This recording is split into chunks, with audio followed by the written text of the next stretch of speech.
Welcome to the January 5th, 2022. That's a real year that exists in the world. SMI community meeting. We are going to start the year off strong with a couple of exciting agenda items.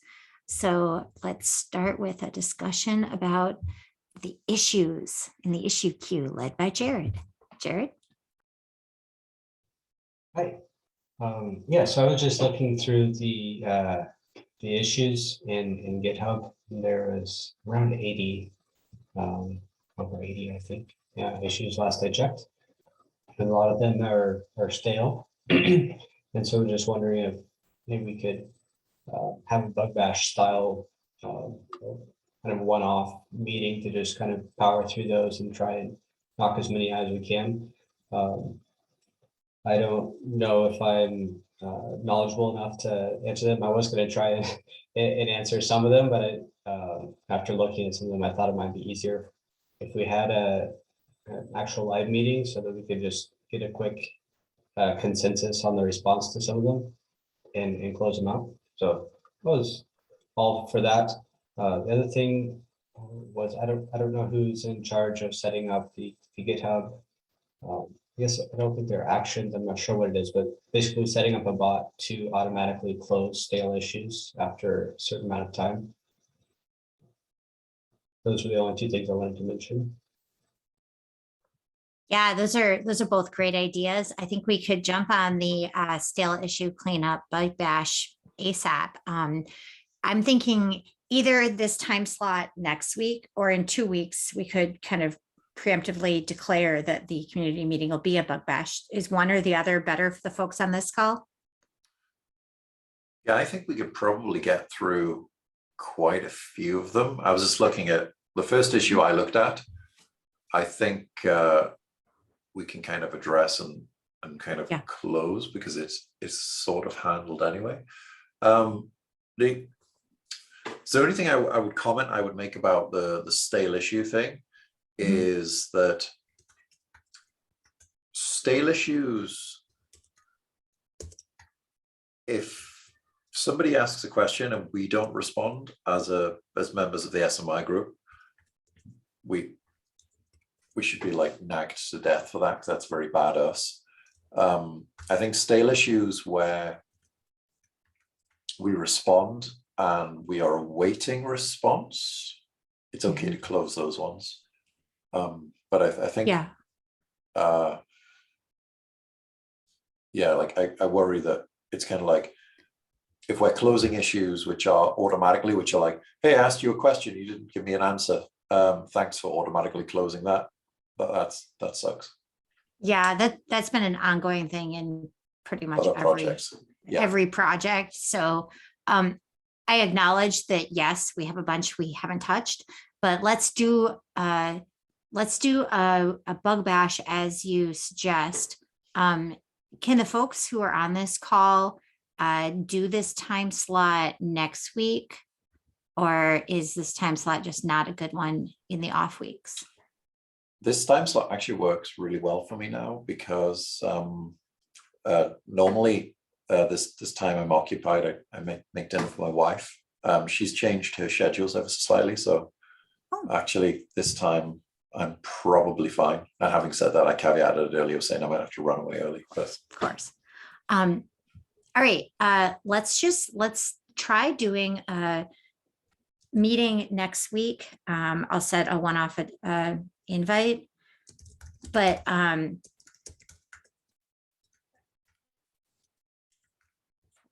week. But something else that SIG Network does that I think works pretty well is a little bit of issue triage at the beginning of every community call. And I think that once we get through the rest of the discussion items we want to talk about today, I would love to just do a little bit of knock some triage off during this call and perhaps other calls. Should we time box 7 minutes at the beginning of every meeting ongoing and just have that as a default agenda item to go through issues? And if we don't use that, we don't use it. I think that's a good idea. Because once we do the bug bash, we might find that actually we only need a couple of minutes every meeting just to be kind of like, oh yeah, we should blah, blah, blah. Oh, actually we're good. Let's move on to the next agenda item. Yes, I like this idea with the caveat that I want to make sure we talk about everything people want to talk about today since we hadn't set that idea. But yes, all right, I have taken a note of all of that. That is excellent. Anything more on this topic before we, and yes, so let's defer. I think my proposal is let's defer the idea of a bot until we see if hitting the cleanup manually on an ongoing basis actually reduces the load, or if we do need a bot. Does that seem okay, Jared? Yeah, that sounds great. That was a good concern you raised. Yeah. Nick, I didn't even think about that. Okay, anything else on this topic? Oh, Nick, you're muted. I pressed it twice and it didn't work. I was gonna say, I think generally like having the bot is awesome, but like I think we just gotta be careful about the configuration. Okay. One note about that is I don't know what level of configuration you could use, but it perhaps once an issue has been responded to by a member of the community, they could add a triage label or something that the bot could pick up, and then that way it would filter out addressed versus non-addressed issues. Yeah, I think there is some pretty good stuff. I know Alex Ellis has a really good bot called Derek, which is actually pretty smart at dealing with things. So maybe that's an option. Yeah. Yeah. Let's look at that after we've gone through and whacked the moles, as it were, manually. Okay. Anything more on this topic before we go to Keith's design enhancement proposal doc? Okay. Next up on our agenda for today, Keith has written up, I read it, it is very good. The SMI traffic target, needs a little bit of work probably to be compatible with how everything is going. So Keith, would you like to give us a rundown of this? And let me just set it so you can share if you want to. Hang on. Okay. Yes. Awesome. Thank you. I will go ahead and share right quick. Right, and all this works out. There we go. This doc, per se, it's a work in progress. One of the awesome things about being a part of a community like SMI is that you can solicit feedback from members of the community who may have been tackling similar problems or have thought processes. So this is a living document. There's a section for other people's proposals and such toward the bottom, and I'll add my thoughts in there as well. So I just want to start off and give that kind of disclaimer. But as a whole, given the general idea of the doc, so I mentioned this at our last meeting, which was about a month ago due to the holidays, but the SMI traffic target custom resource currently uses service counts in order to target workloads on which to enforce authorization policies. This works relatively well within a single cluster context. But when you start dealing with multi-cluster, heterogeneous workloads, things like that, you start running into some incompatibilities that become really difficult to codify within a general specification like SMI. In the main concrete point, the immediate point that brought this about is the fact that Istio, Linkerd, and Console are currently, from my understanding, incompatible with traffic target as it stands, because from what I understand, Console uses a service name to identify the target for an authorization policy, and then Istio and Linkerd both use selectors, and the SMI traffic target spec has support for neither of those approaches. So, sorry, Keith, just interrupting. Kind of, yes, Console actually uses a convention where service account generally matches the service name. So service name and service account is a convention, and that's configured on the authorization level. So Console has a Kubernetes authentication method built into Console, and it actually uses the service account name to kind of refer to the service. So it's a convention thing. But you're absolutely right. Like multi-cluster, it's going to be a problem. Gotcha. Okay. So I linked to the service intention custom resource for console. That was what I could find. So if you wouldn't mind sending me either offline or whenever, send me a link to the specific resource where that convention set up, because I want that documentation and the proposal here to be up to date. So thank you for that. Yeah, I mean, so you're absolutely correct that service intention is one thing, but the service authorization, a kind of an intention just kind of maps service, that service A is allowed to talk to service B. The service account level, the reason we use service account is a proof of identity, and so yeah, but absolutely we'll do that. Okay, gotcha. Thank you. So yes, so those. So I guess 2.5. Well, with the convention, you're good. So Istio and Linkerd then use selector-based targeting, and SMI incompatible with that approach, that approach.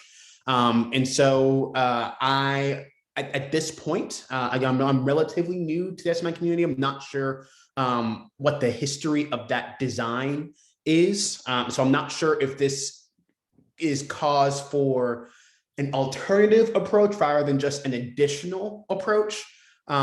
So I think I opened that up for discussion now, and also in the doc. I've got a heading already for a proposal for a workload metadata-based target a selector-based approach for targeting workloads on which to enforce authorization policy.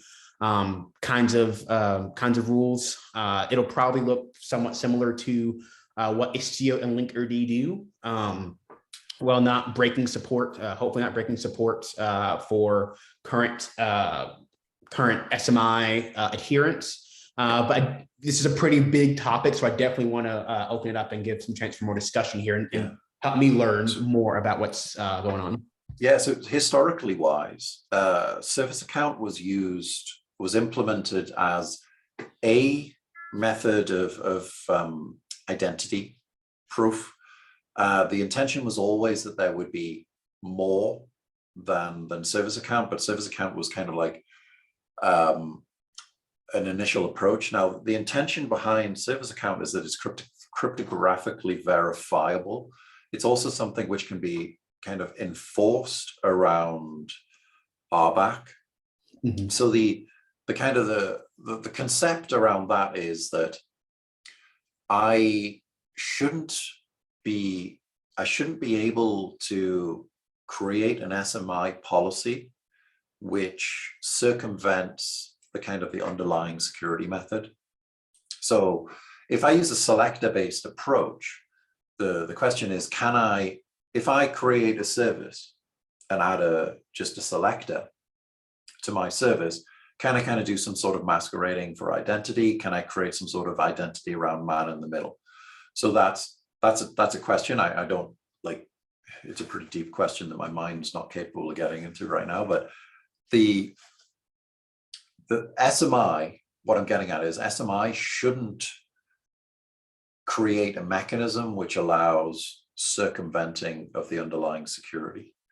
So I think that's just kind of like my only main concern, but I'm totally behind the fact that we need to expand the identity provision beyond what exists, which is service account. And maybe the answer is we need to create an identity, and an identity, or we need to create the concept of a service. I don't know, like a service identity which has a matcher or at the time as well. Linkerd didn't have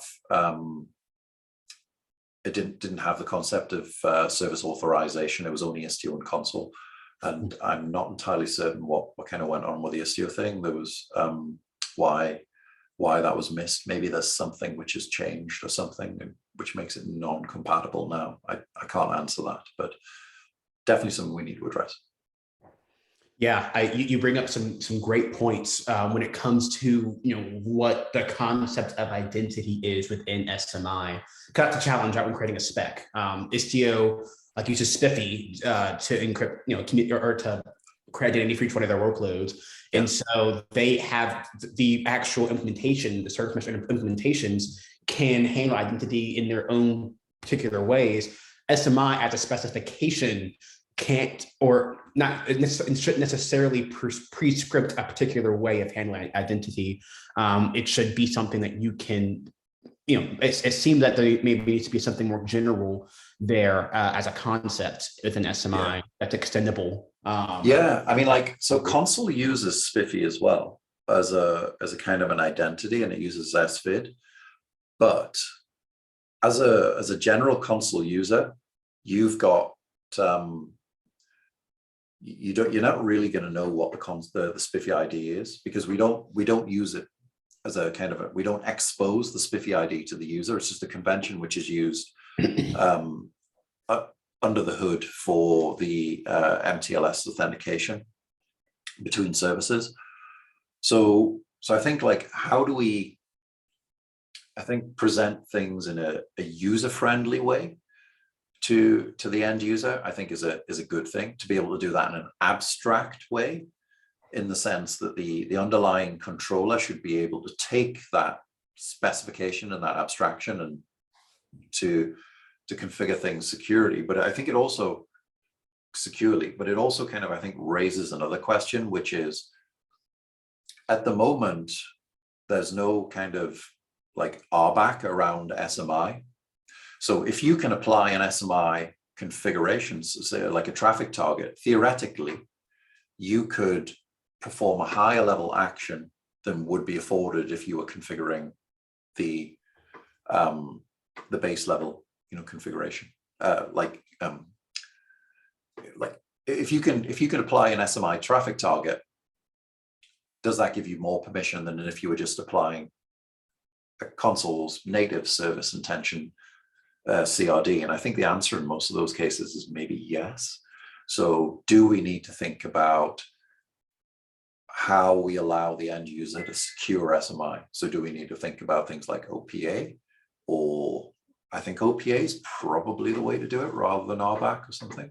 And how does that tie into the specification? Is it a convention? But I think this is a great starting, like, these are great points to kind of bring into your doc. All questions, no answers. I'm sorry about that.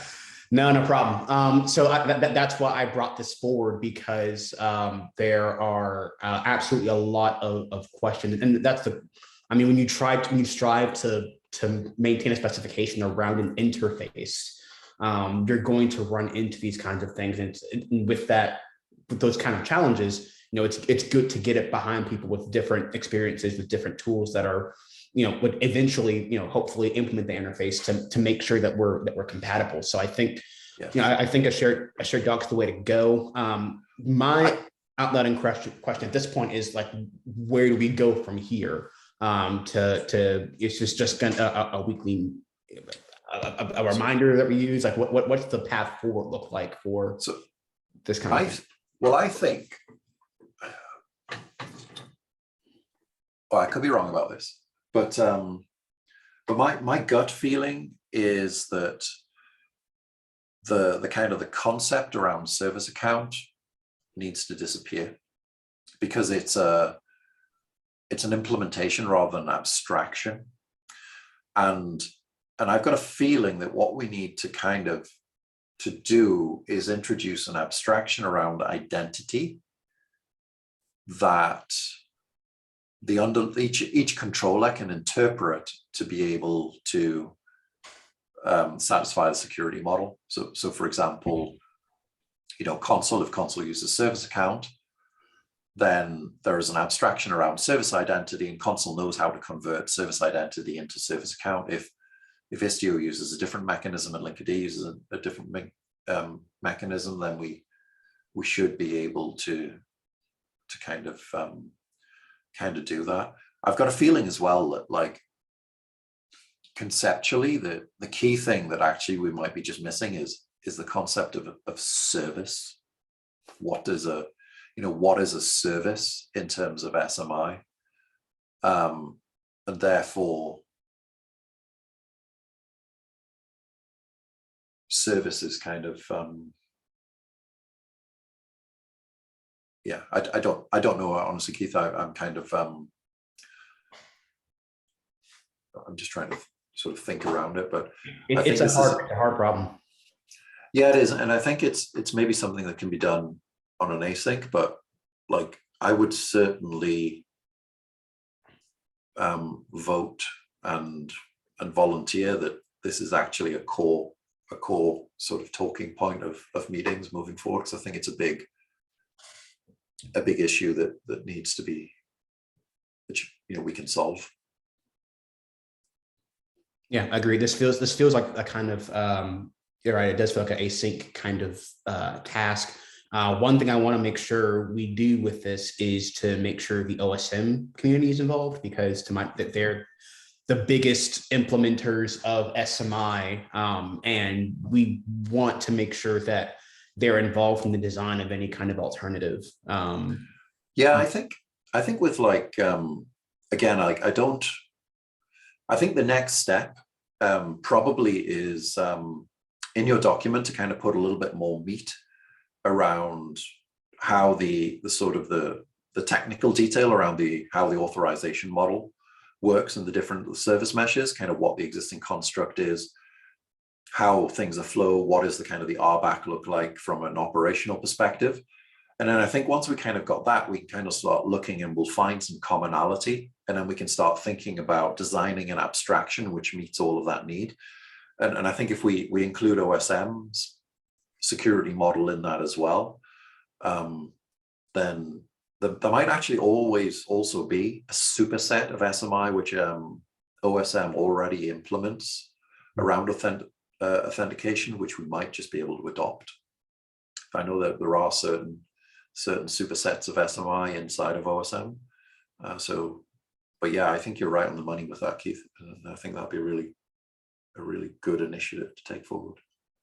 Awesome. Yeah, I'll take that as an action item and to flesh out, and I'll be in communication with the appropriate folks just to make sure I get the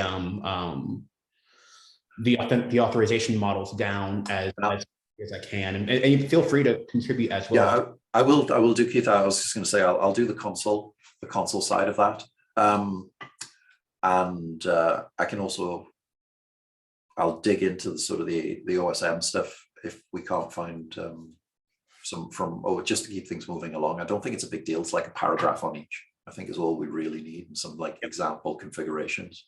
Yep, I started doing that, but I started writing this like last night, and I wanted to have something for today. But absolutely, I can like break those 4 out: OSM, Linkerd, Istio, and console out into their own sections. Have some example configuration, and let the community, and myself, of course, to flesh out those details. And then that might just be the focus of a meeting sometime in the future to go through and brainstorm some commonalities based on.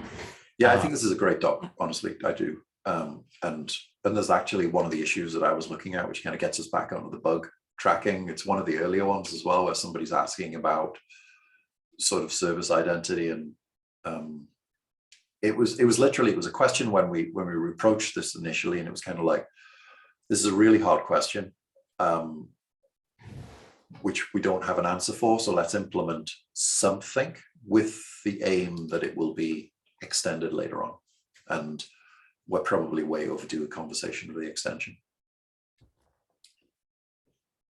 Awesome. Well, that's it for my topic, and I want to make sure we have a little bit of time to talk about bugs. Yeah, no, awesome, Keith. Thank you so much. Do you want to, I'm wondering if we want to also, you mentioned putting a kind of fleshing out info about a number of meshes. Jared, do you want to make sure you go in the doc and write a few things about Nginx as well? Just to make sure that we don't have any meshes where people are actively participating and we haven't captured the relevant information. Sure. Oh, which doc specifically is that? Oh, it's the second one that I dropped in Okay. the chat. Hey, Keith, The- sorry, I didn't mean to approach you. I was going to say, maybe it's worth we just ping in the SMI, well, broader than SMI maintainers, in the SMI channel, maybe it's worth pinging the doc in there and just asking for, just say, hey, we're looking at revamping the event auth model. Any folks who are currently supporting or thinking of supporting, we'd love some details about your service mesh so that we can build a broad enough abstraction that covers everybody. Maybe that's a nice way to kind of capture some of the folks from Traffic and things like that as well. Yes, that's a good call out. I posted the doc in SMI earlier today. I will add a follow up in that thread, also go into the channel to just call for contributions to make sure that we capture as many messages as we can. Awesome. Yeah, because I want to make sure that, sure, there might be some meshes that you hear the most about, but honestly, every end user who uses every mesh is going to care about us getting this right. So, all right, awesome. And while I like the idea of jumping in live and starting to bug bash right now, we are just about out of time. So I did send the invitation for this same bat time, same bat channel next week. So you should see that show up in your invite from the community calendar. Maybe the best way for us to prep for that is if we all just take a look through the issues that exist and formulate some opinions about them so that you can kind of come in and think about, hey, why don't we have a label for this? Or, hey, I saw there were 6 issues that all contradict each other about this. Should we consolidate them, close some, and choose this one? Or you know what I mean? Basically, let's all take the next 30 seconds and open the issue queue and then be ready for next week. Okay. Awesome. Thank Really good you to see you all. Happy Good New to Year see you again. all too. Happy New Year. Much excitement. Excited to get this started off right. Awesome. Take care. Later. Bye. Cheers. Bye.